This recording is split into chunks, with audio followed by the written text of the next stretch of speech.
things up? Well, I think the principal message they need to take away is that the constant message of the opinion polls that the Conservative Party is struggling to narrow the gap on Labour and that Labour still seem to be way ahead across the country.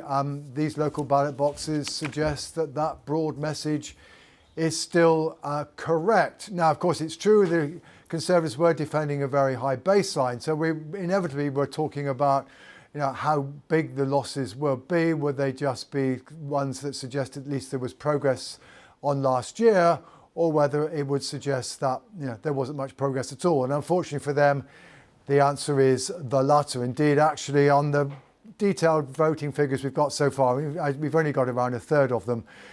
If anything, it looks as though the Conservative vote is down a bit on the local elections last year.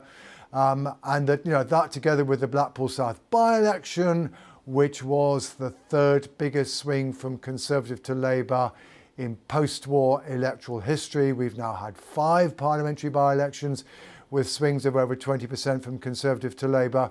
You put all this together and you have to say, bearing in mind a lot of the results still to be counted, but unless they come up with something markedly different, the message to the Conservative Party is going to be you are still in a very deep electoral hole.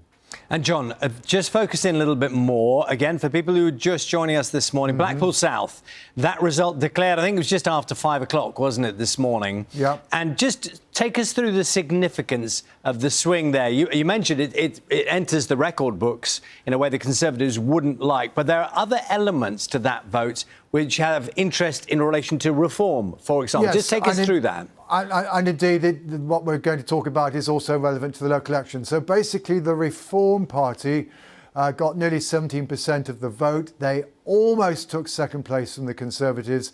And it seems pretty clear that, what is also, by the way, the third biggest fall in Conservative support ever in a by-election, that was at least in part occasioned by Reform's progress.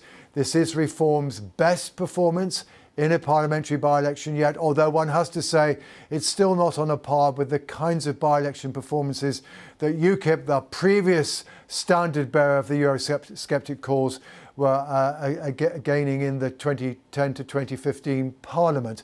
If we also look at what happened in the local elections, now Reform didn't fight most of the council seats, but where they did, the fall in the Conservative vote was markedly higher than where they did not. So again, one of the other messages of the opinion polls more recently, which is a rise of Reform and a rise that's particularly damaging the Conservatives, that also is confirmed by the local ballot boxes. And give us some context, John, because we're talking about local elections, the one of course, a new MP.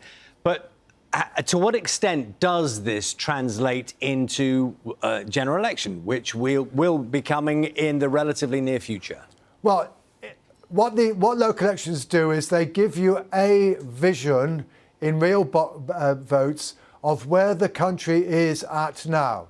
So, in other words, what we can say is the country still seems to be minded to vote in far more numbers for Labour than for the Conservatives, that hasn't really changed in the last 12 months, and therefore, unless things change between now and the general election, which might still be 6 months away, the Conservatives do seem to be heading for defeat. But local elections are not predictive. And it may be that despite the fact that the Conservatives have made so little progress so far, things do change in the next 6 months. But the point is, unless things change, these local results affirm the message of the opinion polls, which is at the moment, the Conservatives are on course for defeat. John, always good to catch up with you on these mornings. John Curtice, still awake, is, I think, the headline on that story. John, thank you very much. Hope you get to sleep soon. You're welcome. And still on his stool. I know. Which he did warn us about. And he does. I mean, as we said, he's the #1 number cruncher. Yes. It's just the detail, which we will